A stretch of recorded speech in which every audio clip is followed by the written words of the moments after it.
ले नइखी भाजा हम किनु डेरावेलन है।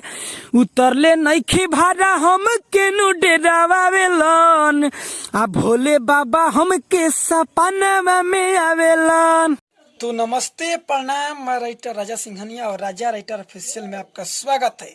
तो चलिए दोस्तों, आज किसी वीडियो में हम क्या बताने वाले हैं आपको पता चल ही गया है, क्योंकि शुरू में 20 सेकंड के वीडियो बताते रहते हैं। शिव कुमार बिकू के गाने पर गाना लिखा गया है।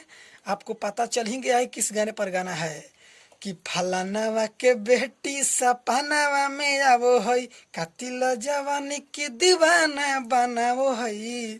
फलानावा के बेटी सपनावा में आवो है। तो इसी गाने पर गाना लिखा गया है। फुल और फ्री गाना है, नए सिंगर के लिए बोल बम है, धांसू मैटर है। जाइए रिकॉर्डिंग करवाइए, अभी वीडियो के काटिएगा मत। अभी हम समझाने के लिए आपको हम बात बताते रहते हैं, प्लीज़ भगाइएगा भी मत, आपको हम समझा रहे हैं। दोस्तों देखिए, कोई सिंगर है अगर गाना चाहता है तो देख लीजिए, पहले बात समझ लीजिए। जहाँ डॉट डॉट करके एक लिखते हैं वहाँ आपको एक ही बार गाना है दोस्तों, और जहाँ डॉट डॉट करके 2 लिखते हैं वहाँ आपको 2 बार ही गाना है। तो चलिए, वीडियो को स्टार्ट करने से पहले आपको हम बता देते हैं कि अभी एल्बम का नाम क्या रखेगा। कि भोले बाबा हम के सपनावा में आवो हई, अरे भूतिया पिचास लेके हमको डेरावेलन। हाँ, भोले बाबा हम के सपनावा में आवेलन। तो यही गाना का बोल है, यही रहेगा टाइटल, भोले बाबा हम के सपनावा में आवेलन। तो काफ़ी मस्त सॉन्ग है। अभी तक ले प्लीज़ हमारे चैनल को सब्सक्राइब नहीं किए हैं तो सब्सक्राइब कर लीजिए यार, घंटी को दबा दीजिए।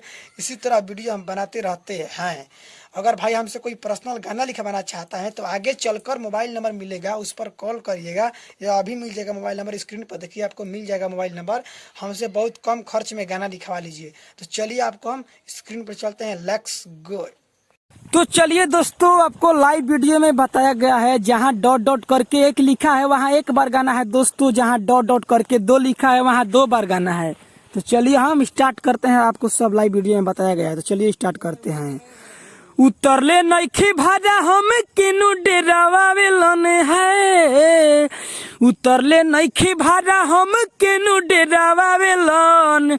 आ भोले बाबा हमके सपनावा में आवेलन। अरे भूतिया पिचास लेके हमके डेरावेलन। आ भोले बाबा हमके सपनावा में आवेलन। अरे भूतिया पिचास लेके हमके डेरावेलन।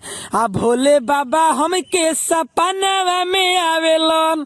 तो चलिए दोस्तों, हम मुखड़ा को गा दिए हैं। चलिए अब चलते हैं अंतरा में। स्क्रीन पर दोस्तों आप देखते रहिए, हम मुखड़ा अंतरा बता। तो चलिए दोस्तों, ये पहिलका अंतरा है। चलिए हम पहिलका अंतरा गा रहे हैं, आप मजे लीजिए।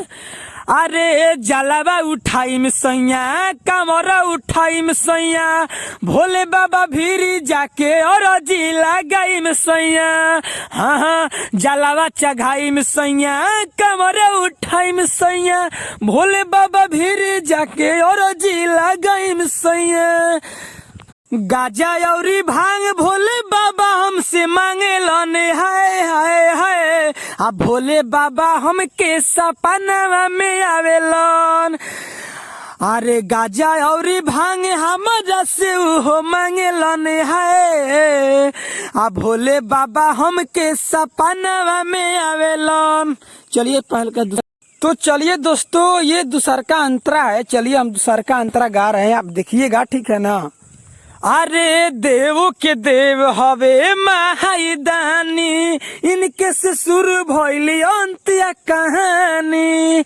हाँ हाँ, देव के देव हवे महादानी, इनके से शुरू होला अंतिया कहानी।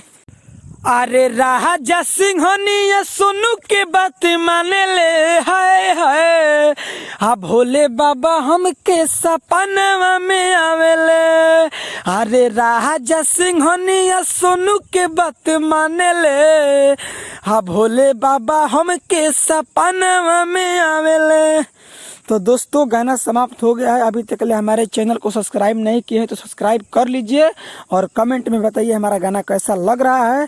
तो चलिए दोस्तों, अब आप हमसे पर्सनल गाना लिखवाना चाहते हैं तो हमारे जो स्क्रीन पर देख रहे हैं मोबाइल नंबर, इस पर कॉल करिए 82 870 59 424। चलिए, लव यू।